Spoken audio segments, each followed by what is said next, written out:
Right. கவனிப்போம் பிள்ளைகள். நாங்கள் லாஸ்ட்டாக கார்போஹைட்ரேட்டுகள் சம்மந்தமான விஷயத்தை பார்த்துட்டு தான் முடித்தோம். கார்போஹைட்ரேட்டுகளை நாங்கள் 3 கூட்டங்களாக வகைப்படுத்துகிறோம். அதில் ஒன்று தான் ஒரு சர்க்கரைட்டு, அடுத்தது இரு சர்க்கரைட்டு, அடுத்தது பல் சர்க்கரைட்டு. இந்த ஒரு சர்க்கரைட்டுகளை பொறுத்தவரையில் ஒரு சர்க்கரைட்டுகளுக்குண்டு நாங்கள் ஒரு பொதுவான சூத்திரம் மட்டும் கொடுக்குறோம் இல்லையா பிள்ளைகள்?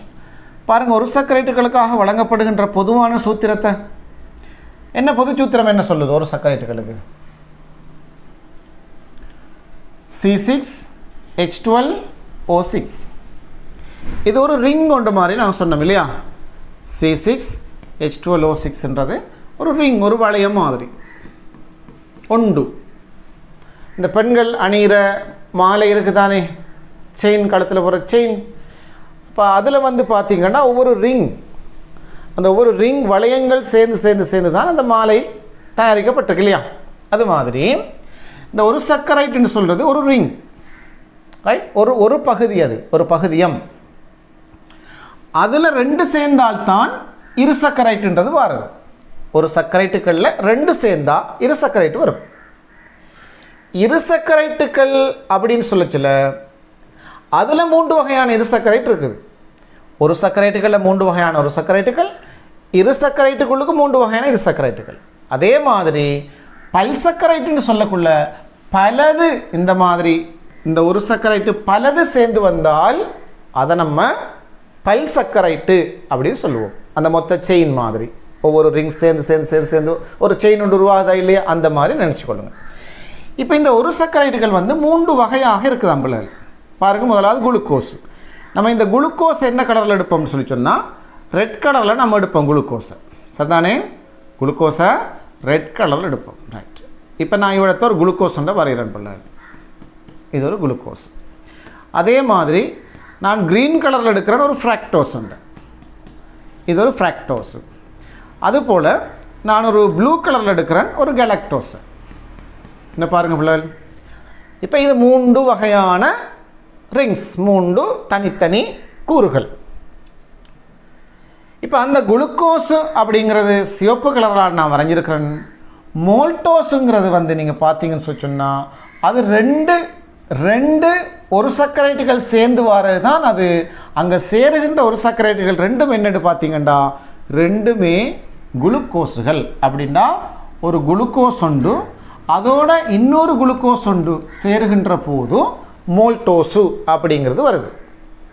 அப்போ ஒரு குளுக்கோஸு தனியாக இருந்தால் அது ஒரு சர்க்கரைட்டு, 2 குளுக்கோஸுகள் சேர்ந்துச்சுண்டா வாரது இரு சர்க்கரைட்டு அப்படின்னு சொல்கிறோம். அதில் உதாரணம் மோல்டோஸ். மோல்டோஸில் 2 குளுக்கோஸுகள் இருக்குது. ரெண்டாவது நாங்கள் சுக்ரோஸை பார்த்தோம்னு சொல்லி சொன்னால் அந்த சுக்ரோஸுன்னு சொல்கிறதுல 1 குளுக்கோஸ் ஆம்பிளால் 1 குளுக்கோஸு. அடுத்தது யாருன்னு பார்த்தீங்கன்னா அடுத்தது ஃப்ராக்டோஸு. இந்த சுக்ரோஸோட சேர்ற அடுத்த ஆள் யாருன்னு பார்த்தீங்கன்னா ஃப்ராக்டோஸு. அப்போ ஒரு சுக்ரோஸும் ஒரு ஃப்ராக்டோஸும் ஒரு குளுக்கோஸும் ஒரு ஃப்ராக்டோஸும் சேர்ற நேரத்தில் ஒரு சுக்ரோஸ் வருது. அது மாதிரி மூன்றாவது நம்ம லக்டோஸை பார்ப்போம்.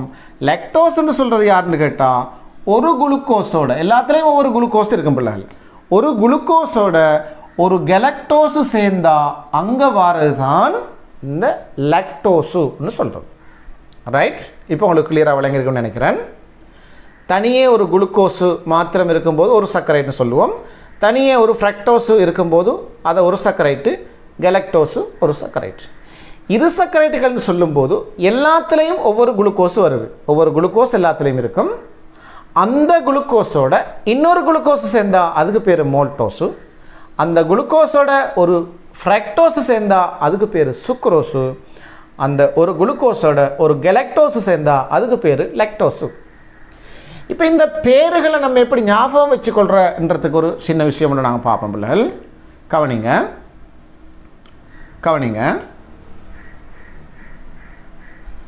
இந்த குளுக்கோஸ் அப்படிங்கிறத இந்த குளுக்கோஸ் அப்படிங்கிறது 2 சேர்ந்தால் மோல்டோஸு. ரைட்? இந்த குளுக்கோஸு இந்த லூனாவையும் இந்த மோல்டோஸும் இந்த இல்லைனாவையும் ஞாபகம் வச்சுக்கொள்ளலாம். குளுக்கோஸ் 2 சேரும்போது மோல்டோஸுன்னு வரும். இந்த ஃப்ராக்டோஸில் வர இந்த ராணாவையும், ஃப்ராக்டோஸில் இந்த ராணாவையும், சுக்குரோஸில் வர இந்த ராணாவையும் ஞாபகம் வச்சுக்கொள்ளலாம். ஃப்ராக்டோஸு, சுக்குரோஸு. கெலக்டோஸ்ன்றதுல வர இந்த காணவை வெட்டி நீக்கிட்டீங்கண்டா அதுதான் லாக்டோஸ்ன்னு வருது. அப்போ அது ஈஸியாக ஞாபகத்தில் இருக்கும் இல்லையா? அப்படின்னா மோல்டோஸில் காணப்படக்கூடிய ஒரு சர்க்கரைட்டுகள் என்னன்னு கேட்டால் மோல்டோஸ்னா ரெண்டுமே குளுக்கோஸுகள். ஓகே. சுக்குரோஸில் காணப்படக்கூடிய ஒரு சர்க்கரைட்டுகள் என்னன்னு கேட்டால் நம்ம நல்லா ஞாபகம் வச்சுக்கணும், எல்லாத்துலேயும் ஒரு குளுக்கோஸ் இருக்குமே. அப்போ சுக்குரோஸ்லேயும் ஒரு குளுக்கோஸ் இருக்குது. அடுத்தால் யார்? சுக்குரோஸ், இந்த ராணவது. அப்போ ஃப்ராக்டோஸு. சுக்குரோஸில் இருக்கிற அடுத்த ஒரு சர்க்கரைட்டு ஃப்ராக்டோஸுன்னு ஞாபகம் வச்சுக்கணும். அது மாதிரி லாக்டோஸில் காணப்படக்கூடிய ஒரு சர்க்கரை என்னன்னு கேட்டால் ஒன்று குளுக்கோஸ் எப்படியும் இருக்குமே, ரெண்டாவது காணப்படுறது கெலக்டோஸு. லாக்டோஸுக்குள்ளே இருக்கிறது ஒரு சர்க்கரைட்டு கெலக்டோஸுன்னு ஞாபகம் வச்சுக்கணும். ரைட். இப்போ ஒரு சர்க்கரைட்டுகள் இரு சர்க்கரை பற்றி நீங்கள் புரிஞ்சிருப்பீங்க பிள்ளைகள். அடுத்ததாக நம்ம பார்க்குறது பல்சக்கரைட். பல்சக்கரைட்டுகள் சொல்லிச்சுல அது எல்லாமே நாங்கள் குளுக்கோஸால் ஆக்கப்பட்டது அப்படின்னு நினைப்போம். பல்சக்கரைட்டுகளில் எல்லாமே குளுக்கோஸால் ஆக்கப்பட்டது. உதாரணமாக மாப்பொருள் சொல்லி சொன்னால் மாப்பொருள் வந்து இப்படி ஏராளமான குளுக்கோஸுகள் சேர்ந்து சேர்ந்து சேர்ந்து சேர்ந்து இந்த மாப்பொருள் வந்து உருவாகுது அப்படின்னு சொல்லி நாங்கள் எடுப்போம். அப்போ அந்த ஒரு பல்சக்கரைட்டுக்குள்ளுக்கும் நிறைய ஒரு சர்க்கரைட்டு, ஏராளமான ஒரு சர்க்கரைட்டுகள் காணப்படுது. ரைட். அது எல்லாமே குளுக்கோஸ் அப்படின்னு எடுக்கிறோம். பல்சக்கரைட்டுகள் 3 உதாரணம் என்ன? மாப்பொருள், செல்லுலோஸு, கிளைகோஜன். மாப்பொருள், செல்லுலோஸு, கிளைகோஜன் அப்படிங்கிறது தான் பல்சக்கரைட்டுகளுக்கு உதாரணம். நாங்கள் மறுபடி என்ன பார்க்க போகிறோம் அப்படின்னு பார்த்தீங்கன்னா இவங்களோட சூத்திரத்தை பார்ப்போம்.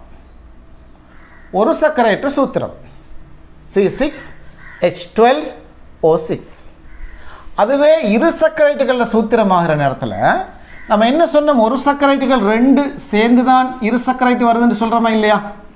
ஒரு சர்க்கரைட்டு 2 சேர்ந்து இரு சர்க்கரைட்டு வருதுன்னு சொல்கிறோம். ஆனால் அப்போ இது 2 சேரும்போது 6, இங்கே 6 இருக்குன்னா 6 மாறும் 12 இருக்குது. சரி. இங்கே H12 இருக்குன்னா 12 12 24 வரணும். ஆனால் 22 தான் வந்திருக்குது. 24 வரணும், 22 தான் வந்திருக்கு. அப்போ 2 ஹைட்ரஜன் குறையுது இல்லையா? 2 ஹைட்ரஜன் இங்கே குறையுது. ஆக்சிஜனை பார்த்தீங்கன்னா O6. அப்போ அதில் 2 வந்தால் 6 மாறும் 12 வரணும். ஆனால் 11 தான் இருக்குது. அப்போ ஒரு ஆக்சிஜன் குறையுது, 2 ஹைட்ரஜன் குறையுது, ஒரு ஆக்சிஜன் குறையுது. 2 ஹைட்ரஜனும் ஆக்சிஜன் ஒன்றும் குறையுது.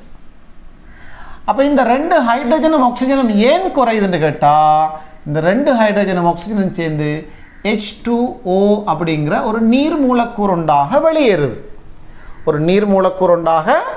வெளியேறுது. 2 ஒரு சர்க்கரைட்டுகள் சேரும்போது ஒரு நீர் மூலக்கூறு வெளியாகுது.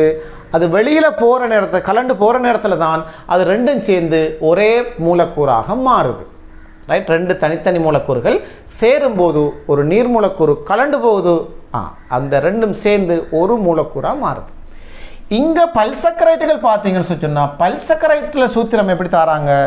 C6H10O5 முழுவதின் எண்ணாம் அடுக்கு அப்படின்னு சொன்னால் இப்போ இங்கே பாருங்கள், இந்த ஒரு சர்க்கரைட்டை C6H12O6. இப்போ இதுக்கும் என்ன வித்தியாசம்? இவருக்கும் என்ன வித்தியாசம்? இங்கே இருக்கிற 12ல் இங்கே 10 வந்திருக்கு. அப்போ அங்கேயும் 2 ஹைட்ரஜன் குறைஞ்சிருக்குது. இங்கே இருக்கிற 6 இங்கே 5 வந்திருக்கு. அப்போ அங்கேயும் ஒரு ஆக்சிஜன் குறைஞ்சிருக்கு. அப்போ 2 ஹைட்ரஜனும் ஒரு ஆக்சிஜனும் குறையுது. எந்த சந்தர்ப்பத்தில்? பல்சக்கரைட்டு உருவாகிற சந்தர்ப்பத்தில். இப்போ இந்த 2 ஒரு சர்க்கரைட்டுகள் சேர்ந்து இரு சர்க்கரைட்டு ஒன்று உருவாகும் போது ஒரு நீர் மூலக்கூறு வழியால் போகிற மாதிரி இங்கே பல ஒரு சர்க்கரைட்டுகள் சேர்ந்து பல்சக்கரைட்டு உருவாகின்ற நேரத்தில் அந்த ஒவ்வொரு இடத்துலையும் பிள்ளைகள் ஒவ்வொரு நீர் மூலக்கூறு வழியால் போகுது. ஒவ்வொரு இடத்துலையும் ஒவ்வொரு நீர் மூலக்கூறு வெளியால் போகுது. அப்படி போகிறதால தான் பிள்ளைகள் இந்த மொத்த C6H12O6ல் ஒரு நீரை கழித்து எண்ணாம் அடுக்கு அப்படின்னு போட்டிருக்காங்க. அப்படின்னா பல்சக்கரைட்டில் சூத்திரம் எழுதுகின்ற போது ஒரு சர்க்கரைட்டில் ஒரு நீர் மூலக்கூறை கழித்து மற்ற அவ்வளோத்தையும் ப்ராக்கெட் பண்ணி என்னென்று போட்டிங்கன்னா சரி. இதுதான் பல்சக்கரைட்டுன்ற சூத்திரம். இப்போ நாங்கள் 4 வகையான சூத்திரங்கள் பார்த்துருக்கோம் பிள்ளைகள். இந்த 4ஐயும் நீங்கள் ஞாபகத்தில் வச்சுக்கொள்ளணும். ஒன்று கார்போஹைட்ரேட்டுகள்ன்ற பொது சூத்திரம் பார்த்தோம். அது நாம் போன வீடியோவில் பார்த்தோமா இல்லையா? இந்த பாருங்கள், கார்போஹைட்ரேட்டுகள்ன்ற பொது சூத்திரம் இதை பார்த்தோம். பொது சூத்திரம் எப்படி வரும்? கார்போஹைட்ரேட்டுகள்ன்ற பொதுவான மூலக்கூற்று எப்படி வரும்? CxH2OY அது ஒன்று பார்த்தோம். ரெண்டாவது நாங்கள் என்ன பார்த்தோம், கார்போஹைட்ரேட்களை 3ஆக பிரித்து அந்த 3 பேருக்கும் தனித்தனி மூலக்கூட்டு சூத்திரங்கள் பார்த்தோம். ஒரு சக்கரைட்டுண்டா C6H12O6, இரு சக்கரைட்டுண்டா அதில் ஒரு நீர்மூலக்கூறை கழிச்சு எழுதணும், 2 ஹைட்ரஜனையும் ஒரு ஆக்சிஜனையும் கழிச்சு எழுதணும். பல் சக்கரைட்டு சொன்னால் இவ்வளோத்துலையும் ஒரு நீர்மூலக்கூறை கழிச்சு அவ்வளோத்துக்கும் என்ன மடங்கு போடணும். அது என் நம்பர்ஸ் 50 100 அப்படி ஒரு நம்பர் அது. Right, okay. என் இந்த பாருங்க, என்னன்றது குளுக்கோஸ் மூலக்கூறுகளின் எண்ணிக்கையை கொடுக்கும். ரைட், இப்போ நாங்கள் இந்த அடிப்படையான விஷயத்தை முடிச்சு கொண்டு அடுத்தது அப்படி நாங்கள் போகிறோம் எதுக்குன்னு பார்த்தீங்கன்னா, இந்த 3 வகையான கார்போஹைட்ரேட்டுகள விரிவாக்கத்தை பற்றி நம்ம கொஞ்சம் பார்க்க போகிறோம். கவனிங்க பிள்ளைகள், ஒரு சக்கரைட்டுகள் இங்கிலீஷ் நம்ம மோனோசாக்கரைட்டுன்னு சொல்லுவோம். கார்போஹைட்ரேட்டின் கட்டமைப்பலகு ஒரு சக்கரைட் ஆகும். இது உங்களுக்கு கேள்விக்கு வரும் பிள்ளைகள் ஞாபகம் வச்சுக்கணும். கார்போஹைட்ரேட்டுகள் கட்டமைப்பலகு என்னென்னு கேட்டால் ஒரு சக்கரைட். கார்போஹைட்ரேட் அப்படிங்கிறது இந்த ஒரு சக்கரைட்டுகளால் தான் ஆக்கப்பட்டிருக்கு. அது ஒரு சக்கரைட்டாக இருந்தாலும் சரி, இரு சக்கரைட்டாக இருந்தாலும் சரி, பல் சக்கரைட்டாக எல்லாமே ஒரு சக்கரைட்டுகளால் தான் ஆக்கப்பட்டிருக்குது. இவை பொதுவாக எளிய வெள்ளங்கள்னு சொல்லுவோம். யார் எளிய வெள்ளம்னு சொல்கிறது? இந்த ஒரு சக்கரைட்டுகளுக்கு நம்ம கொடுக்குற விசேடமான பேர் என்ன? எளிய வெல்லம். ஒரு சக்கரைட்டுகளுக்கு கொடுக்குற விசேடமான பேர் என்ன பிள்ளைகள்? எளிய வெல்லம். ரைட், இவை பளிங்குரு அமைப்பை காட்டுகின்றன. அடுத்து என்ன சொல்கிறாங்க? இந்த பளிங்குரு அமைப்புன்னு ஒன்று சொல்கிறாங்க பிள்ளைகள். பாருங்கள், பளிங்குரு என்ன? இந்த பளிங்குரு அமைப்புன்னு சொன்னால் பளிங்குரு அமைப்பு, பளிங்குரு அற்ற அமைப்புன்னு சொல்லி 2 விதமாக நம்ம இந்த சேர்வைகளை பிரிப்போம் இல்லையா? இப்போ பாருங்கள், உதாரணமாக நாங்கள் எடுத்துக்கொள்வோம், கோதுமை மா கொஞ்சம், சீனி கொஞ்சம், அல்லது கோதுமை மா கொஞ்சம், கரியுப்பு, சோடியம் குளோரைட் கரியுப்பு கொஞ்சம். இப்போ இந்த சீனி அல்லது கரியுப்பை நம்ம பார்த்தோம் சொல்லி சொன்னால், அது கையில் நீங்கள் இப்படி பிடிச்சி பார்த்தீங்கன்னா பவுடர் மாதிரி வராது இல்லையா? இப்போ கோதுமை மா பிடிச்சா அப்படின்னு பவுடர். ஆனால் சீனியோ கரியுப்போ உப்பு கட்டியாக இருந்தாலும் சரி, உப்பு தூளாக இருந்தாலும் சரி, அது கோதுமை மா மாதிரி பவுடராக இருக்காது. அது துண்டு துண்டாக தான் இருக்கும். அது சின்ன சைஸில்னு சொல்லிச்சுன்னா துண்டு துண்டாக தான் இருக்கும். அந்த மாதிரி இருக்கிறத தான் பிள்ளைகள் நம்ம சொல்கிற பளிங்குரு வடிவம் சொல்கிறது. அப்போ இந்த ரசாயன சேர்வைகளை பொறுத்தவரையில் 2 விதமான கட்டமைப்பை காட்டும். ஒன்று பளிங்குருத்தன்மையானது, அடுத்தது பளிங்குரு அட்டதுன்னு சொல்லுவோம். இப்போ கறி எடுத்துக்கொள்ளுங்க, அடுப்பு கறி, விறகு எரிச்சு வர கறி. இந்த கறியை நீங்கள் தூளாக்கினீங்கன்னா டஸ்ட் பவுடர் மாதிரி வரும். ஆனால் அதே காபனால், கறி காபனால் ஆக்கப்பட்டது, அதே காபனால் ஆக்கப்பட்டுக்கிற பென்சில் கூறு எடுத்து பார்த்தீங்கன்னா, பென்சில் கூரை நீங்கள் தட்டி உடைச்சிங்கனாலும், சுத்தியில் தட்டி நொறுக்கினீங்கனாலும் அது கறி மாதிரி பவுடராக வராது. பென்சில் கூறு துண்டு துண்டாக தான் இருக்கும். காரணம் என்னடா, அது இந்த இயற்கையிலே அதில் கட்டமைப்பு எப்படி இருக்குண்டா, சிலாக்கள் பளிங்குருத்தன்மையாக இருப்பாங்க, சிலாங்கள் பளிங்குருத்தன்மை இல்லாமல் இருப்பாங்க. ஆகவே இந்த ஒரு சக்கரைட்டுகள் யாவுமே பளிங்குரு அமைப்பை காட்டும். உப்பு கட்டி மாதிரி, உப்புக்கல் மாதிரி, சீனி மாதிரி பளிங்குருத்தன்மையை காட்டும். ரைட், நீரில் கரைகின்றன. அடுத்த என்ன சொல்கிறாங்க? நீரில் கரைகின்றன. எல்லாமே ஒரு சக்கரை யாவும் நீரில் நன்கு கரையும். இனிப்பு சுவை கொண்டவை. எளிய வெல்லம் நம்ம சொல்கிறோம், இனிப்பு சுவை கொண்டதாக எல்லாம் காணப்படும். குளுக்கோஸு, ஃப்ரக்டோஸு, கலக்டோஸு, இது 3ம் ஒரு சக்கரைட்டுகளுக்கு உதாரணம். நம்ம இதை பார்த்துட்டு தானே பிள்ளைகள்? நாங்கள் இதை பார்த்துட்டோம். இப்போ இந்த ஒரு சக்கரைட்டுகளுக்கு உள்ளுக்கு இருக்கிற இந்த வகைகள் சம்பந்தமான மேலதிக தகவல்களை பார்ப்போம். முதலாவது நம்ம சொன்னோம் குளுக்கோஸ். இந்த குளுக்கோஸ் எங்கே காணப்படுமாம்? பழுத்த பழங்கள் தேனில் காணப்படும். இப்போ பாருங்கள், ஒரு பச்சை மாங்காய் புளிப்புச்சுவையோடு இருக்குது இல்லையா? அது காரணம் அங்கே இருக்கிற அமிலத்தன்மையான பதார்த்தங்கள் அந்த புளிப்புச்சுவைக்கு காரணம். இதை இந்த மாங்காய் பழுக்கின்ற நேரத்தில் என்ன நடக்குதுன்னு கேட்டால், அங்கே இந்த எளிய வெல்லம் உருவாகுது. அதில் ஒன்று குளுக்கோஸும், அது மாதிரி நம்ம 2வது பார்ப்போம், பழ வெல்லம்னு சொல்கிற இந்த ஃப்ரக்டோஸும். அப்போ இந்த வெல்லங்கள், எளிய வெல்லங்கள், இந்த ஒரு சக்கரைட்டுக்கள் பழங்கள் பழுக்கின்ற போது உருவாகுது. ஆரம்பத்தில் அமிலத்தன்மையான வேறு பதார்த்தங்கள் சேர்வைகள் அதில் காணப்படுது. அது பழுக்கும் போது அங்கே ஒரு ரசாயன மாற்றம் நடக்குது. பழங்கள் பழுத்தல், பழம் பழுக்கிற ரசாயன மாற்றம். அப்போ அதுக்குள்ளுக்கு என்ன நடக்குதுன்னு கேட்டால், இந்த குளுக்கோஸு ஃபோம் ஆகுது. பழங்கள் பழுக்கும் போது குளுக்கோஸு ஃபோம் ஆகுது. அப்போ பழுத்த பழங்களுக்குள்ளுக்கு குளுக்கோஸு காணப்படுற மாதிரி தேனுக்குள்ளேயும் குளுக்கோஸு காணப்படுது. தேனுங்கிறது ஒரு ஸ்பெஷல் ஆகாரம் இல்லையா? விஷேட ஒரு உணவு. இயற்கையான மருத்துவ குணம் கொண்ட ஒரு விசேட உணவு தான் தேன் என்றும். அப்போ இந்த தேனுக்குள்ளேயும் என்ன காணப்படுதாம்டா குளுக்கோஸு காணப்படுது. ரைட். அப்போ பழுத்த பழங்கள்லையும் தேன்லையும் குளுக்கோஸு இயற்கையாக காணப்படுது. இப்போ இந்த குளுக்கோஸ் சம்பந்தமான மேலதிகமான தகவல்கள் என்ன சொல்கிறாங்க ஒன்று பாருங்கள்.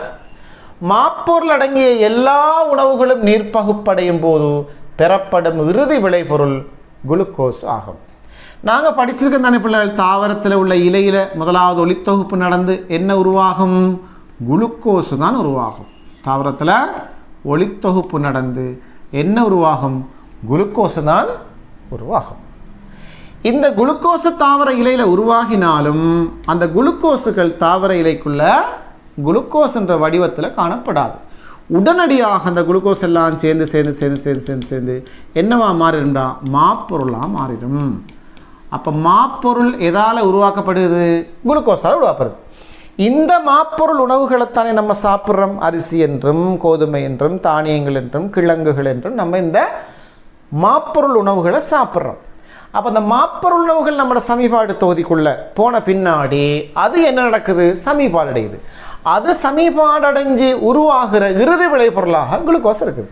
அப்படின்னா குளுக்கோஸ் சேர்ந்து மாப்பொருள் உருவாகுது. மாப்பொருள் உடைக்கப்பட்டால் குளுக்கோஸ் வருது. தொகுக்கிற வேலையை அது ஒளித்தொகுப்பு செய்து, உடைக்கிற வேலையை நம்மளோட சமிபாடு தொகுதி செய்து. அப்போ மாப்பொருளினுடைய ஈற்று விளைபொருளாக என்ன வரும்னு கேட்டால் குளுக்கோஸு காணப்படும். இக்குளுக்கோஸு அகத்துறிஞ்சப்பட்டு குருதியுடன் சேர்க்கப்படுது. ரைட். நம்ம உடம்புக்குள்ளே இந்த குளுக்கோஸு இறப்பையால் சமிபாட்டு தொகுதியால் இறப்பைக்குள்ளே வந்தது, சிறுகுடலால் போகிற நேரத்தில் அந்த குளுக்கோஸ் எல்லாம் அகத்துறிஞ்சப்படுது. அகத்துறிஞ்சப்பட்டு எங்கே போகுது? குருதிக்குள்ளே போகுது. அந்த குருதி என்ன செய்து இந்த குளுக்கோஸை உடம்பு முழுக்க சப்ளை பண்ணுது. உடம்பு முழுக்க அந்த குளுக்கோஸ் போயிட்டு என்ன நடக்குது? சக்தி உற்பத்தி நடக்குது. ரைட். ஒளித்தொகுப்பு செயற்பாட்டின் போது இந்த குளுக்கோஸை உருவாக்குறதுக்கு சூரிய ஒளிச்சக்தி பயன்படுத்தா இல்லையா? அந்த ஒளிச்சக்தி இந்த குளுக்கோஸுக்குள்ளுக்கு உற்பத்திக்கப்பட்டுச்சு. நம்ம என்ன செய்கிறோம்? அந்த ஒளிச்சக்தியை குளுக்கோஸை உடைச்சி அந்த ஒளிச்சக்தி ரசாயன சக்தியாக உணவுக்குள்ளே மாறி தொகுக்கப்பட்டுச்சு. அந்த ரசாயன சக்தியை நம்மளோட உடம்பு பயன்பாட்டுக்காக பெற்றுக்கொள்ளும். சூரிய ஒளிச்சக்தி குளுக்கோஸுக்குள்ளே வந்து குளுக்கோஸை நம்மளோட உடம்புக்குள்ள எடுத்து அந்த குளுக்கோஸுக்குள்ளே இருக்கிற சக்தியை எடுத்து வெளியால் எடுத்து நம்ம பயன்படுத்துகிறோம். இதுதான் இங்கே நடக்கிற அந்த ப்ராசஸ். ரைட். ஓகே. அடுத்தது நம்ம பார்ப்போம் பிள்ளைகள். தாவர ஒளித்தொகுப்பு செயல்முறையின் பிரதான விளைபொருள் குளுக்கோஸ் ஆகும். என்ன சொல்லிருக்கோம்? பிரதான விளைபொருள் குளுக்கோஸ். சுவாசம், கலைச்சுவாசத்தின் போது குளுக்கோஸ் உடைக்கப்பட்டு சக்தி விடுவிக்கப்படுகின்றது. சுவாசத்தின் போது அது உடைக்கப்படுது. இங்கே தொகுக்கப்படுது, அங்கே உடைக்கப்படுது. ரைட். இது இப்போ உங்களுக்கு கிளியராக விளங்கியிருக்கும்னு நினைக்கிறேன் பிள்ளை. ரெண்டாவது விஷயத்துக்கு நாங்கள் போவோம். ரெண்டாவது ஒரு சர்க்கரைட்டை பற்றி பார்க்க போகிறோம். அது என்னது? ஃப்ராக்டோஸ். ஃப்ராக்டோஸ். இந்த ஃப்ராக்டோஸுக்கு இன்னொரு பேர் நம்ம என்ன சொல்கிறோம் பிள்ளைகள்? ஃப்ராக்டோஸுக்கு இன்னொரு பேர் சொல்கிறோம் என்னென்னா பழ வெள்ளம்னு சொல்கிறோம். ஃப்ராக்டோஸுக்கு என்ன பேர்? பழ வெல்லம். பழங்களில் காணப்படுகின்ற விசேட வகையான ஒரு சர்க்கரைட்டு தான் இந்த ஃப்ராக்டோஸ்ன்னு சொல்கிறது. பழத்துக்கு நம்ம இங்கிலீஷ் என்ன சொல்லுவோம்? ஃப்ரூட்டுன்னு சொல்லுவோம் இல்லையா? பழத்துக்கு இங்கிலீஷில் ஃப்ரூட்டுன்னு சொல்லுவோம். அந்த ஃப்ரூட்டுன்ற பேர் தான் இங்கே வைக்கப்பட்டிருக்கு ஃப்ராக்டோஸ்ன்னு சொல்லி. விளங்கி சாப்பிடல? அந்த ஃப்ரூட்டுன்றதை ஞாபகம் வச்சுக்கணும். பழ வெள்ளம் எதுன்ற ஒரு கேள்வி வருது எம்சிக்கு. நீங்கள் எப்படி விட கொடுப்பீங்க?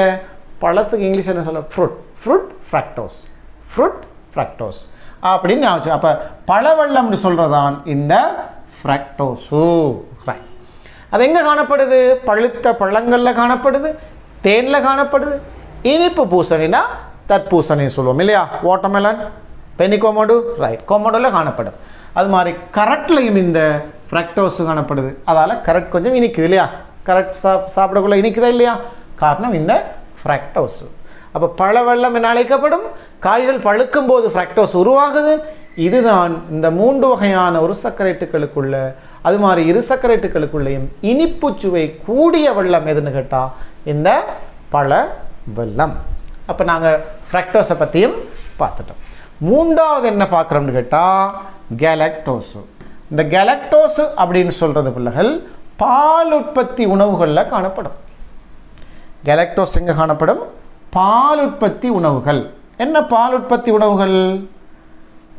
தாய்ப்பாலாக இருந்தாலும் சரி, பசுப்பாலாக இருந்தாலும் சரி, விலங்குகளுடைய பால் குழந்தைக்கு கொடுக்கறதுக்காக உருவாகிற அந்த பால், இந்த பால் உணவுகள் எல்லாத்துலேயுமே இந்த கெலக்டோசு அப்படிங்கிற ஒரு சர்க்கரைட்டு காணப்படுது. இந்த கெலக்டோசு எதுக்குள்ளுக்கு இருக்குதுன்னா லாக்டோஸுக்குள்ளுக்கு இருக்குது. கெலக்டோசு எதுக்குள்ளுக்கு இருக்குது? லாக்டோஸுக்குள்ளுக்கு இருக்குது. அப்போ லாக்டோஸின் சமீபாட்டு விளைவுகளில் 2, அதில் ஒன்று தான் கெலக்டோசு. ஏன் 2? கெலக்டோஸுங்கிறது இந்த லாக்டோஸுன்ற சமீபாட்டில் ஒரு விளைவு, அடுத்த விளைவு எது? குளுக்கோஸு. நாங்கள் அங்கே பார்த்தோமா இல்லையா? இரு சர்க்கரைட்டுகள் 2 சேர்ந்து உருவாகிற, அதாவது ஒரு சர்க்கரைட்டுகள் 2 சேர்ந்து இரு சர்க்கரைட்டு உருவாகின்ற போது எப்போவுமே ஒரு குளுக்கோஸ் இருக்குன்னு பார்த்தோமா இல்லையா? அந்த 3 வகையான இரு சர்க்கரைட்டுகள்லையும் எப்போவுமே ஒரு குளுக்கோஸ் இருக்கும். அதோட 2வது ஆள் தான் மாறுறது. ஒரு குளுக்கோஸ் சேர்ந்தால் மோல்டோஸு, ஒரு குளுக்கோஸோட ஒரு ஃப்ரக்டோஸு சேர்ந்தால் சுக்ரோஸு, ஒரு குளுக்கோஸோட ஒரு கெலக்டோஸு சேர்ந்தால் அதுதான் லாக்டோஸு. அப்போ இந்த லாக்டோஸு சமீபாடு அடைஞ்சால் அதனால் என்ன உருவாகுதான்? கெலக்டோஸ் உருவாகுதான். பிள்ளைகள், லாக்டோஸுன்ற இரு சர்க்கரைட்டு சமீபாடு அடைந்தால் அதன் விளைவுகளில் ஒன்றாக இந்த கெலக்டோஸு உருவாகுது. இந்த கெலக்டோஸு இனிப்புச்சுவை அற்றது. இதை நல்லா ஞாபகத்தில் வச்சுக்கணும் பிள்ளைகள். இனிப்புச்சுவை அற்றது. பொதுவாக எளிய வெள்ளங்கள் ஒரு சர்க்கரைட்டுகள் இரு சர்க்கரைட்டுகள் இனிப்புச்சுவை உள்ளது. ஆனால் அதில் இந்த கெலக்டோஸு அப்படிங்கிறது இனிப்புச்சுவை அற்றது அப்படின்ற இதை நீங்கள் விளங்கி கொள்ளணும். ரைட். இப்போ நாங்கள் ஒரு சர்க்கரைட்டுகளை முடிச்சிட்டோம் பிள்ளைகள். இரு சர்க்கரைட்டுகளுக்கு வரப்போகிறோம். கவனிங்க. இரு சர்க்கரைட்டுகள் நம்ம இங்கிலீஷில் டைசர்க்கரைட்ஸ்ன்னு சொல்லுவோம். இரு சர்க்கரைட்டுகளை 2 ஒரு சர்க்கரைட்டுகள் சேர்ந்து இரு சர்க்கரைட்டு உருவாகின்றது. இதன் போது நீர் மூலக்கூறு ஒன்று வெளியேறுகின்றது. நம்ம ஏற்கனவே சொன்னோமா இல்லையா? 2 ஒரு சர்க்கரைட்டுகள் சேர்ந்து ஒரு இரு சர்க்கரைட்டு வரும். அந்த நேரத்தில் ஒரு நீர் மூலக்கூறு ஒன்று வெளியேறுகின்றது. இவ்வாறு இரு சர்க்கரைட்டுகள் நீரேற்றம் செய்வதன் மூலம், நீரேற்றம் செய்வதன் மூலம், அந்த நீரேற்றத்தை இன்னொரு பேர் சொல்லுவாங்க நீர் பகுப்புன்னு சொல்லுவாங்க. என்ன சொல்லுவாங்க? நீர் பகுப்புன்னு சொல்லுவாங்க. நீர் பகுப்பு, நீரேற்றம், நீர் பகுப்புன்னு சொல்லுவாங்க. அப்போ இந்த 2 இரு சர்க்கரைட்டுகள் 2 ஒரு சர்க்கரைட்டுகள் சேர்ந்து ஒரு இரு சர்க்கரைட்டும் ஒரு நீர்மூலக்கூறும் வருது. என்ன பாருங்க, இதை குளுக்கோஸ்ன்னு எடுத்தோம்னா 2 தனித்தனி குளுக்கோஸுகள் சேர்ந்து 2ம் சேர்ந்த ஒரு கட்டமைப்பு வருது. இப்போ ஜாயிண்ட் சேர்ந்தது, அதோட ஒரு நீர்மூலக்கூறு கலந்து போகுது. இப்போ தாக்கத்தில் நீங்கள் இந்த பக்கம் இருக்கிற அணுக்கள் எண்ணிக்கையும் இந்த பக்கம் இருக்கிற அணுக்கள் எண்ணிக்கையும் கூட்டி பார்த்தீங்கன்னா சமனாக இருக்கும். நம்ம முன்னுக்கு சொன்ன பிள்ளைகள் இந்த பாருங்கள் 6, 12, 6 இதுதான் ஒரு குளுக்கோஸு அல்ல ஒரு சர்க்கரைட்டு. அதில் டபுள், அப்போ 6, 2, 12. கார்பன் 12, இங்கே 12. சரி. ஹைட்ரஜன் 1ல் 12, அப்போ 2ல் 24, அப்போ இங்கே 22, இங்கே 2, 24. சரி. ஆக்சிஜன் 6, 2ல் 12, எனவே இங்கே 11, இங்கே 1, 2 சேர்ந்தால் 12. அப்போ இது என்னத்தை எங்களுக்கு காட்டுதுன்னு சொல்லி சொன்னால், இரு சர்க்கரைட்டு உருவாகின்ற நேரத்தில் ஒரு நீர்மூலக்கூறு வெளியாகுது. இந்த அம்புக்குறி ஏன் இப்படி போடுறாங்கன்னு கேட்டால், இதை பிள்ளைகள் சொல்கிறது மீளும் தாக்கம் அப்படின்னு சொல்கிறேன்.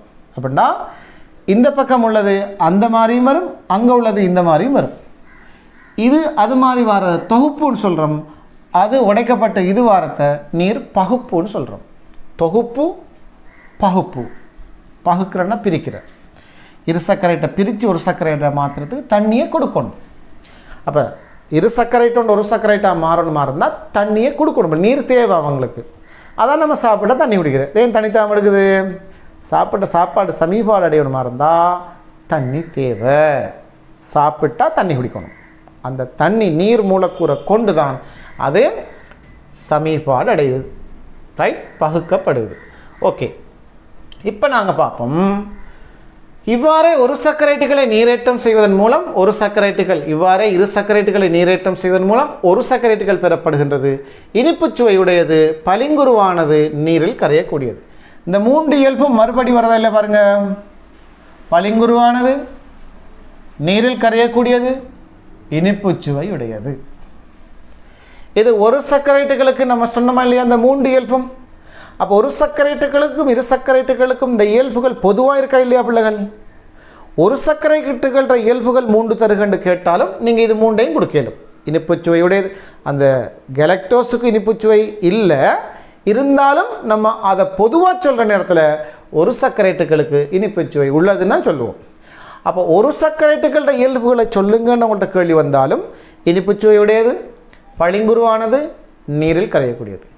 இரு சர்க்கரைட்டுகள இயல்புகள் எழுதுங்கன்னு கேட்டாலும் இனிப்பு சுவையுடையது, பளிங்குருவானது, நீரில் கரையும். இந்த 3 இயல்பையும் நீங்கள் ஒரு சர்க்கரைட்டுகளில் எளிய வெள்ளங்கள்ன்ற இயல்பாக கொடுக்கவும் மேலும் இரு சர்க்கரைட்டுகளில் இயல்பாக கொடுக்கவும் ஏலும் பிள்ளைகள். விளங்கிச்சு தானே உங்களுக்கு?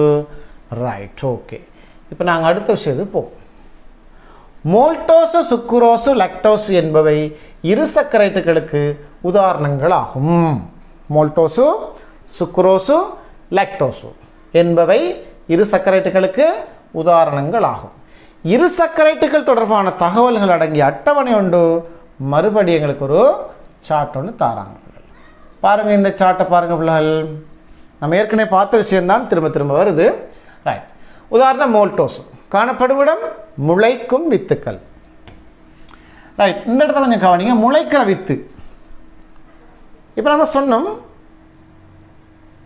காய் உண்டு, மாங்காய் மாம்பழமாக மாறும்போது அங்கிருக்கிற புளிப்புச்சுவையுடைய அமிலத்தன்மையான பதார்த்தங்கள் இனிப்புச்சுவையுடைய எளிய வெள்ளங்களாக மாறுது இல்லையா? பழ வெள்ளம் இதிலெல்லாம் தோன்றுதுன்னு சொன்னோம். அப்போ அங்கே ஒரு ரசாயன மாற்றம் நடக்குது இல்லை பிள்ளைகள்? அதே மாதிரி தான் வித்துக்கள் சாதாரண நிலையில் காணப்படுகின்ற போது அந்த வித்துக்களுக்குள்ளே இருக்கிற வித்திலைகள் இருக்கா இல்லையா? இப்போ உதாரணமாக நம்ம கச்சா நிலக்கடலை சாப்பிட்றோம்னு சொன்னால் அந்த நிலக்கடலையில் இருக்கிற பருப்பு இருக்குதானே, அந்த பருப்பு தான் பிள்ளைகள் வித்திலைன்னு சொல்கிறது. கொண்டக்கடலை சாப்பிட்றோம் தானே, அந்த கொண்டக்கடலையில் 2 அந்த தோலை உரிச்சா 2 பருப்பு மாதிரி வருது பாருங்கள், அதான் பிள்ளைகள் வித்திலை. அங்கே தான் உணவு சேமிக்கப்பட்டிருக்குது. ஏன் அந்த உணவு அங்கே சேமிக்கப்பட்டு வைக்கப்பட்டிருக்குது? அந்த வித்து முளைத்து புதிய தாவரமாக வருகின்ற போது அந்த உள்ளுக்கு இருக்கிற அந்த முளையம் விருத்தி அடைந்து இலைகள் உருவாகி அது ஒளித்தொகுப்பு செஞ்சு உணவு தயாரிக்கிற வரைக்கும் அவருடைய வளர்ச்சிக்கு அவருடைய இயக்கத்துக்கு சக்தி தேவையா இல்லையா? அதனால தான் அந்த வித்திலைகளில் உணவு சேமிக்கப்பட்டு வைக்கப்பட்டிருக்கு. பாருங்க, பசு பாலை தருது யாருக்காக வேண்டி? அதுண்ட கண்டுக்குட்டிக்காக வேண்டி. நம்ம என்ன செய்கிறோம்? பசுப்பாலை நம்ம கறந்து நம்ம குடிக்கிறோம். பசு அதுக்கு கண்டுக்குட்டிக்கு நம்ம கொஞ்சம் பாலை மிச்சம் வச்சாலும் அதுக்கு நம்ம புல்லை கொடுக்குறோம், அது புல்லை சாப்பிட்டுக்கொள்ளும் சொல்லி. சரி, இப்போ பாருங்கள், இந்த வித்திலைகளுக்குள்ள நம்ம சாப்பிட்ற அரிசியாக இருக்கலாம், பருப்பாக இருக்கலாம் இல்லையா, கடலையாக இருக்கலாம், நிலக்கடலையாக என்னவாக இருந்தாலும் பிள்ளைகள் அந்த வித்திலைகளில் நம்ம சாப்பிட்ற அந்த மாப்பொருள் உணவு இருக்கா இல்லையா? அந்த உணவு எதுக்காக வேண்டி அங்கே உருவாக்கப்பட்டிருக்குண்டா? அந்த வித்து முளைக்கிற நேரத்தில் அவருடைய பிரயோசனத்துக்காக அந்த முளையம் விருத்தி அடைந்து ஒரு புதிய நாற்றாக ஒளித்தொகுப்பு செஞ்சு அவர் சக்தியை உருவாக்கி, அதாவது உணவு அவராக தொகுத்துக்கிற வரைக்கும் அவருக்கு சக்தி தேவைதானே. அதுக்காகத்தான் அந்த வித்துக்களுக்குள்ளுக்கு காணப்படுற இந்த வித்திலைகளில் உணவு சேமிக்கப்பட்டு வைக்கப்பட்டிருக்குது. சரிதானே பிள்ளைகள்? ரைட். இப்போ இந்த முளைக்கும் வித்து, இப்போ அப்படி இருக்கிற ஒரு வித்தொண்டை நாங்கள் இப்போ முளைக்க போட போகிறோம். எப்படி? இப்போ தண்ணியில் ஊற போட்டால் என்ன நடக்கும்? பயிற்றம் விதைகளையோ உறங்கு நிலையில் இருக்கிற ரொம்ப காலம் உறங்கு நிலையில் நீர் இல்லாத நிலையில் உலர்ந்திருக்கிற அந்த வித்துக்களை தண்ணியில் ஊற போட்டோம்னு சொன்னால், தண்ணியை கொடுத்தோம்னு சொன்னால் அவர் முளைக்க ஸ்டார்ட் பண்ணுவார். அப்போ முளைத்து கொண்டிருக்கிற முளையம் விருத்தி அடைகின்ற முளை விடுகின்ற எல்லா விதமான வித்துக்கள்லையும் என்ன காணப்படும்டா? இந்த மோல்டோஸு காணப்படும். நல்லா இதை நீங்கள் ஞாபகத்தில் வச்சுக்கொள்ளணும். மோல்டோஸு முளைக்கும் வித்து. இந்த 2 எழுத்துக்களும் செட்டாக வருதா இல்லையா பிள்ளை? பாருங்கள், மோல்டோஸு முளைக்கும் வித்து. மோல்டோஸு முளைக்கும் வித்தில் காணப்படும். இப்படி ஒரு கம்பினேஷனோட கொடுத்து நீங்கள் டெக்னிக்காக கொஞ்சம் அப்படி ஞாபகம் வச்சுக்கொள்ளணும். ரைட். முளைக்கும் வித்துக்களில் மோல்டோஸு காணப்படும். முளைக்கும் வித்துக்களில் மோல்டோஸு காணப்படும். ரைட். 2 குளுக்கோஸ் மூலக்கூறுகள் இணைந்து மோல்டோஸ் உருவாகும். நம்ம அதை ஏற்கனவே சொல்லிட்டு தானே பிள்ளைகள், glucose plus glucose maltose plus நீர், 2 குளுக்கோஸ் சேர்ந்து ஒரு மோல்டோஸும் ஒரு நீரும் வெளியால் போகும். அதே மாதிரி மாப்பொருளை நீரேற்றும் போது தோன்றும் இடைவிளைவாகவும் இந்த மோல்டோஸு காணப்படுமா. அப்படின்னா 2 குளுக்கோஸை நீங்கள் சேர்த்து விட்டீங்கன்றாலும் மோல்டோஸு வருது. இது மோல்டோஸு சரிதானே. அது எப்படி உருவாச்சு, 2 தனித்தனி குளுக்கோஸுகள் சேர்ந்து மோல்டோஸ் உருவாச்சு. அதே நேரத்தில் இன்னொன்று இருக்குது மாப்பொருள். மாப்பொருளில் நிறைய குளுக்கோஸ் இருக்கா இல்லையா, மாப்பொருளில் நிறைய குளுக்கோஸ் இருக்குது. ஒரு 50 அல்லது 60 அல்லது ஒரு 70 இப்படி ஒரு ஏராளமான எண்ணிக்கையில் குளுக்கோஸுகள் சேர்ந்து தான் இந்த மாப்பொருள் உருவாகிருக்குது. மாப்பொருள் உருவாகிருக்குது. இப்போ இந்த மாப்பொருள் உணவை நம்ம சாப்பிட்றோம் தானே, மாப்பொருள் கொண்ட உணவை நம்ம சாப்பிட்றோம், சாப்பிட்டுட்டு தண்ணியும் குடிக்கிறோம். அப்போ என்ன நடக்குதுன்னா அங்கே இருக்கிற நொதியங்களால் இந்த மாப்பொருள் உணவு வந்து உடைக்கப்படுது. இந்த மாப்பொருள் உணவு உடைக்கப்படுகின்ற நேரத்தில் பிள்ளைகள் அந்த மாப்பொருள் உணவு ஒரே அடியாக தனித்தனி குளுக்கோஸாக வார இல்லையா. என்ன நடக்குது, இந்த மாப்பொருள் உணவில் இந்த 2 இருக்கிற இந்த பொண்ட் தான் உடைக்கப்படுது, இந்த பிணைப்பு தான் உடைக்கப்படுது பிள்ளை. அப்போ மாப்பொருளில் 2 சேர்ந்ததா துண்டு துண்டா இப்படி உடைச்சி விட்டோம்டா, இப்படி 2 சேர்ந்த துண்டுகள் அப்படி உடைச்சி விட்டோம்னு சொன்னால் இப்போ உருவாகிறது என்னது, 2 மாப்பொருள் சேர்ந்த மோல்டோஸ்னா இது உருவாகிருக்குது. பழங்கிச்சா பிள்ளைகள். தனித்தனி குளுக்கோஸுகளை நம்ம சேர்த்தோம்னு சொன்னால் 2 தனித்தனி குளுக்கோஸுகள் சேரும்போது மோல்டோஸ் வரும். ஏராளமான குளுக்கோஸ், நிறைய குளுக்கோஸ் சேர்ந்தால் மாப்பொருள் வரும். அதே நேரத்தில் மாப்பொருளை நம்ம உடைக்கிற நேரத்தில், சமீபாடு அடைகிற நேரத்தில் மாப்பொருள் என்ன நடக்கும்டா, மாப்பொருளிலிருந்து ஒரே அடியாக குளுக்கோஸ் வராது. குளுக்கோஸை தொகுக்கப்படும் போது ஒரே அடியாக மாப்பொருள் வரும். தாவர இலையில் நடந்த ஒளித்தொகுப்பு, குளுக்கோஸ் உருவாகுது, உடனுக்குடனே குளுக்கோஸ் எல்லாம் சேர்ந்து மாப்பொருளாக பேக் பண்ணப்படுது. அப்போ இந்த குளுக்கோஸ்கள் சேர்ந்து மாப்பொருள் நேரடியாக வரும். ஆனால் மாப்பொருளை உடைக்கிற நேரத்தில் நேரடியாக குளுக்கோஸ் வராது. மாப்பொருளை உடைக்கும் போது இந்த மோல்டோஸ் வந்து மறுபடி அந்த மோல்டோஸை உடைச்சி தான் இந்த தனித்தனி குளுக்கோஸை எடுக்கணும். பிழைத்தன பிள்ளைகள். தொகுக்கப்படும் போது 2 குளுக்கோஸு சேர்ந்து மோல்டோஸு வரலாம், நிறைய குளுக்கோஸு சேர்ந்து என்ன வரலாம், மாப்பொருள் வரலாம். ஆனால் மாப்பொருள் உடைகிற நேரத்தில் ஒரே அடியாக தனித்தனி குளுக்கோஸ் வர இல்லை. 2 குளுக்கோஸ் சேர்ந்த மோல்டோஸ் வந்து அந்த மோல்டோஸு திரும்ப உடைச்சி தான். ஏன்னா இவ்விடத்தில் தொழிற்படுற நொதியம் வேறு, இவ்விடத்தில் நம்ம அமிலேஸ் நொதியம்னு சொல்லுவோம், இவ்விடத்தில் தொழிற்படுற நொதியம் வேறு, இங்கே மோல்டேஸ்ன்னு சொல்லுவோம், இங்கே தொழிற்படுற நொதியம் வேறு. 2 செப்பரேட்டான ஆட்கள் தான் இந்த வேலையை செய்கிறாங்க. இவரால் டிரெக்டாக இவரை உருவாக்கி இல்லாது, இவர் உருவாக்கி அவரை வேறொருத்தர் வந்து தான் உருவாக்கணும். சரி தானே பிள்ளைகள், ரைட். ஓகே, அடுத்த இரு சர்க்கரைக்கு நாங்கள் வாரம் சுக்குரோஸுனத்தில் இந்த ராணா வச்சு கூட ஞாபகம் வச்சுக்கொள்ளுங்கன்னு அவங்களுக்கு ஒரு விஷயம் சொல்லிட்டுருப்பேன் இல்லையா. சுக்குரோஸு ஃப்ராக்டோஸு, இந்த ராணா சுக்குரோஸு ஃப்ராக்டோஸு. அப்போ சுக்குரோஸ் எப்படி உருவாகுது, ஃப்ராக்டோஸு மூலக்கூறு ஒன்றோட குளுக்கோஸு மூலக்கூறு இணைஞ்சி சுக்குரோஸ் உருவாகுது. பாருங்கள், ஃப்ராக்டோஸு குளுக்கோஸு ரெண்டும் சேர்ந்து சுக்குரோஸ் உருவாகுது. இவ்விடத்தில் இன்னொன்று விடுபட்ட பிள்ளைகள் ஒரு நீர் மூலக்கூறு ஒன்றும் வரும். அது எல்லாத்துக்கும் பொது தானே.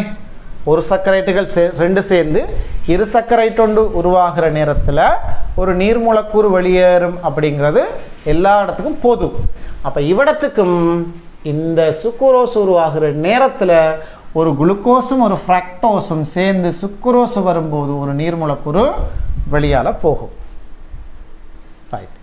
இப்போ இந்த சுக்குரோஸ் இனிப்புச்சுவை உள்ளதா இல்லாதா?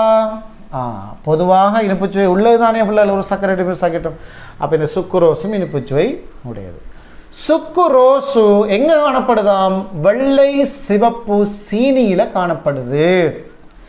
சீனியை பொறுத்தவரையில் பிள்ளைகள் வெள்ளை சீனி உடல் நலத்துக்கு ஆரோக்கியம் இல்லை, அது உடல் நலத்துக்கு கேடு விளைவிக்கக்கூடியது. பொதுவாகவே சீனி பயன்பாட்டை நம்ம குறைக்கணும் பிள்ளைகள். வேர்ல்டு பாப்புலேஷனோட ஒப்புற நேரத்தில் ஸ்ரீலங்கா சீனி நுகர்வில் டாப்பில் நிற்கிற நாடு. ரைட்? சில வருடங்களில் கணக்கெடுப்பின்படி ஸ்ரீலங்கா தான் உலகத்திலேயே சீனி அதிகமாக பயன்படுத்துகிற நாடு என்ற அளவுக்கு ஆய்வுகள் சொல்லுது. எனவே சீனி பயன்பாட்டை இயன்ற அளவு குறைத்து கொள்ள வேண்டும். அதிலும் சிவப்பு சீனியை விட வெள்ளை சீனி ரொம்ப டேஞ்சர். வெள்ளை சீனி பாவிக்கவே கூடாது. சிவப்பு சீனி கொஞ்சம் விலை கூடத்தான் இருந்தாலும் சிவப்பு சீனி தான் பயன்படுத்தணும். வெள்ளை சீனி பயன்பாட்டை நல்லா குறைச்சி கொள்ளணும். பொதுவாக சீனியின் பயன்பாட்டை குறைக்கணும். அதுலேயும் வெள்ளச்சீனியின் பயன்பாட்டை முற்றாக குறைக்கணும் பிள்ளைகள். ரைட்? அப்போ இந்த சுக்குரோஸு எங்கே இருக்குன்னு கேட்டால், சுக்குரோஸு தானே பிள்ளைகள் பாருங்கள். இதில் ரெண்டு விஷயத்தை உங்களுக்கு பிடிச்சிருக்கு. சுக்குரோஸு எங்கே இருக்குது? ராண வருது. ஸோ ஃப்ராக்டோஸு. சுக்குரோஸு காணப்படுற உணவுப் பொருள் என்ன? சுக்குரோஸு சுகர். சுக்குரோஸு சுகர். ரைட்? சுக்குரோஸு சுகர் அப்படின்னு ஞாபகம் வச்சுக்கொள்ளலாம். அப்போ இந்த சுக்குரோஸ் எங்கே இருக்குது? வெள்ளை சீனி, சிவப்பு சீனி. சீனி எங்கிருந்து இருக்கிறோம்? கரும்பு, பீட்ரூட், இது எல்லாத்துலேயும் சுக்குரோஸு காணப்படுது. சில பழங்கள்லையும் சுக்குரோஸுகள் காணப்படுது. அது மாதிரி உரியச்சாறுலையும் சுக்குரோஸ் இருக்குதா. இதென்ன பிள்ளைகள் உரியச்சாறு? உங்களுக்கு தெரியுமா உரியச்சாறுண்டா என்னண்டு? அதை நாங்கள் ஒருக்கா பார்த்து கொண்டு வருவோம் பிள்ளைகள். இந்த உரியச்சாறுண்டா என்னன்றதை கொஞ்சம் பார்த்து கொண்டு வருவோம்.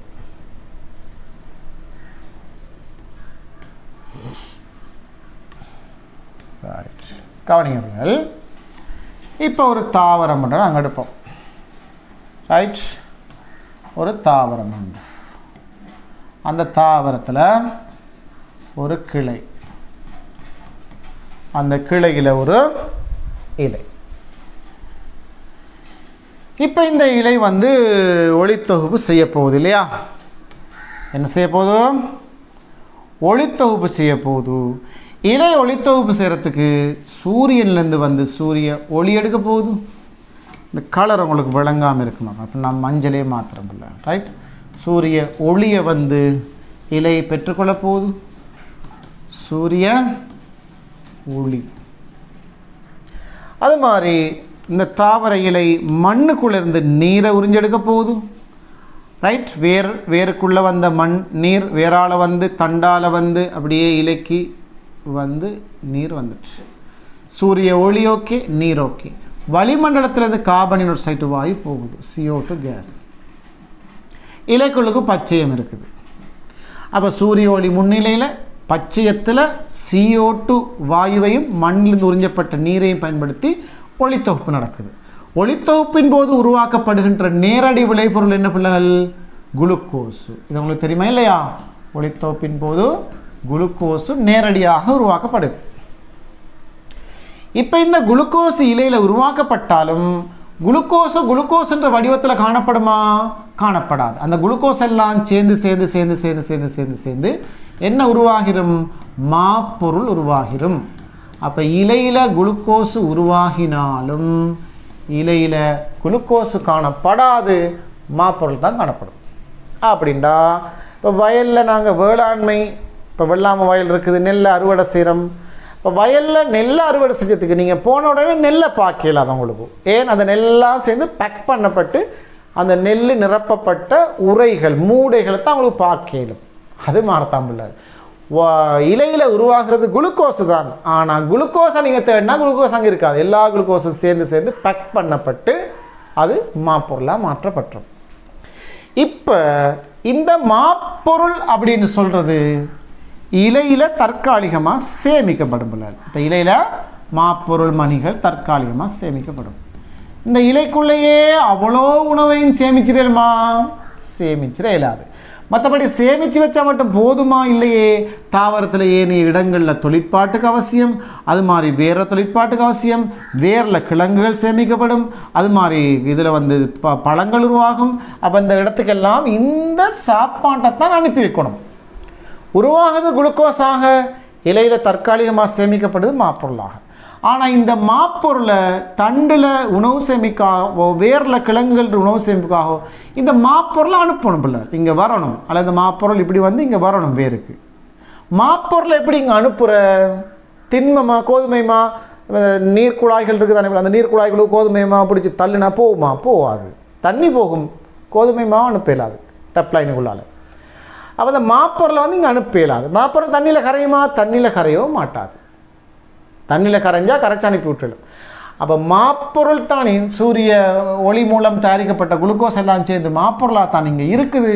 ஆனால் இந்த மாப்பொருளை வேறு இடங்களுக்கு அனுப்பலாது. ஸோ இவரை வேறு இடங்களுக்கு அனுப்புறதுக்காக வேண்டி இவரை என்னவா மாத்திரம்டா சுக்குரோசு என்ற நிலைக்கு மாத்திரம். சுக்குரோசு நிலைக்கு மாத்திரம்.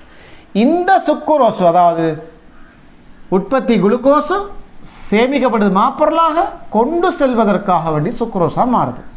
அந்த சுக்குரோசு இலையிலிருந்து உரியம் என்ற அதாவது நீர் கணிவுப்பு மேலே போகிறதுக்குரிய இந்த குழாய் தான் கால். நீர் கணிவுப்பை மேலே கொண்டு போகிறது, உணவை கீழே கொண்டு வர இந்த குழாய்க்கு பேர் உரியம். அது நீங்கள் பிறகு படிப்பீங்க, பிள்ளைகள் 12ஆம் ஆண்டில் ஆட்சியில் படிப்பீங்க உரியம். அப்போ இந்த உரியத்தினூடாக இந்த மாப்பொருள் என்ற உணவு சுக்குரோஸ் என்ற வடிவத்துக்கு மாற்றப்பட்டு அது கீழ் நோக்கி அனுப்பி வைக்கப்படுது. அப்போ உரியம் என்ற அந்த குழாய் டெப்லைன் தண்ணி நீர் குழாய்கள் மாதிரி தாவரத்துக்குழு கடத்துறதுக்காக பதார்த்தத்தை கொண்டு போகிறதுக்காக மெல்லிய கண்ணுக்கு தெரியாத மைக்ரோஸ்கோப் பார்க்கக்கூடிய மாதிரி சைஸில் உள்ள மெல்லிய குழாய்கள். அந்த குழாய்களுக்குள்ளால தான் இந்த உணவு பரிமாறுறது, இந்த தண்ணி போகிறதெல்லாம் அதெல்லாம் நடக்குது. அப்போ அதில் உண்டு நீர்கணிப்பை கொண்டு போகிறத கால்னு சொல்லுவோம், உணவை கொண்டு போகிறத உரியம் சொல்லுவோம். உணவை கொண்டு போகிறது உரியம். அந்த உணவு என்ன வடிவத்தில் போகுது? சுக்குரோசு. உரியத்தினூடாக அவர் போகிறதால அதுக்கு பேர் உரியச்சாறு. என்ன சொல்லுவோம்? உரியச்சாறு. உரியத்தினூடாக கொண்டு செல்லப்படுகின்ற அந்த உணவுக்கு பேர் உரியச்சாறு. இந்த உரியச்சாறு என்ன ஃபார்மேட்டில் போகுது? சுக்குரோஸ்ன்ற ஃபார்மேட்டில் போகுது. என்ன ஃபார்மேட்டில் போகுது?